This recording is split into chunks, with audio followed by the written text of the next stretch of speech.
ဟုတ်နောက်တစ်ခုဆိုတော့တက်ရှိတက်မဲ့ရဲ့အရှိမတုံးတယ်ကတက်ရှိတက်မဲ့ဆိုတာကじゃအာရီမတ်တို့အီမတ်တို့အဲ့ဒီအရှိမဆိုရင်ကပဲလိုက်တယ်ဆိုတော့ကျွန်တော်ရဲပွင့်ကြည့်လိုက်ရအောင်အဆိုခိုနီခီကာအာရီမတ်အဆိုခိုနီခီကာအာရီမတ်အဲ့ဒီနေရာမှာတစ်ပင်ကရှိတယ်အဲ့ဒီနေရာမှာတစ်ပင်ရှိတယ်ဒီတစ်ပင်ဆိုတာကကြတော့တက်မဲ့ဖြစ်တဲ့အကြောင်းအာရီမတ်တဲ့အတီအာရီမတ်ရဲ့အရှိမကလိုက်တယ်ဆိုတော့နောက်တစ်ခုကကြတော့အဆိုခိုနီနေခိုကအီမတ်あそこに猫がいます。အဲ့ဒီနေရာမှာကြောင်ကရှိတယ်။အဲ့ဒီနေရာမှာကြောင်ရှိတယ်။ဆိုတော့ကြောင်ဒီတက်ရှိဖြစ်တဲ့ကြောင်အရှိမ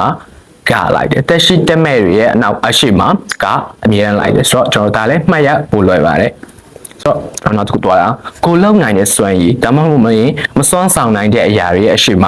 ကလိုက်တယ်။ ability ကိုရဲ့စွမ်းရည်ကိုရဲ့စွမ်းရည်ဂျောစုတို့ဟေတာတို့ဒါလည်းကိုယ့်ရဲ့စွမ်းရည်တစ်မျိုးပဲလေ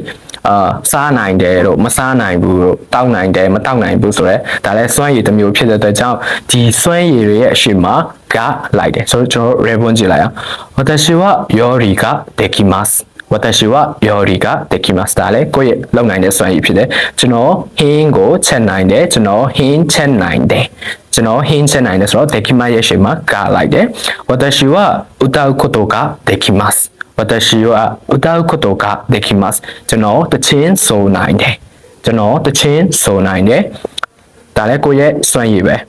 私はお酒が飲めない私はお酒が飲めないဆိုတော့ကျွန်တော်အရက်မတောက်နိုင်ဘူးဒါလည်းကိုယ့်ရဲ့စွမ်းရည်ပဲကိုကအရက်မတောက်နိုင်တာလည်းဒါကိုယ့်ရဲ့စွမ်းရည်တစ်ခုပဲဆိုတော့စွမ်းရည်ကိုဖော်ပြချင်တဲ့အခါမှာကိုယ့်ရဲ့လုံနိုင်တဲ့စွမ်းရည်မလုံနိုင်တဲ့စွမ်းရည်တွေကိုဖော်ပြချင်တဲ့အခါမှာကျွန်တော်တို့ဓာတ်ကိုအသုံးပြုပေးရမှာဖြစ်ပါတယ်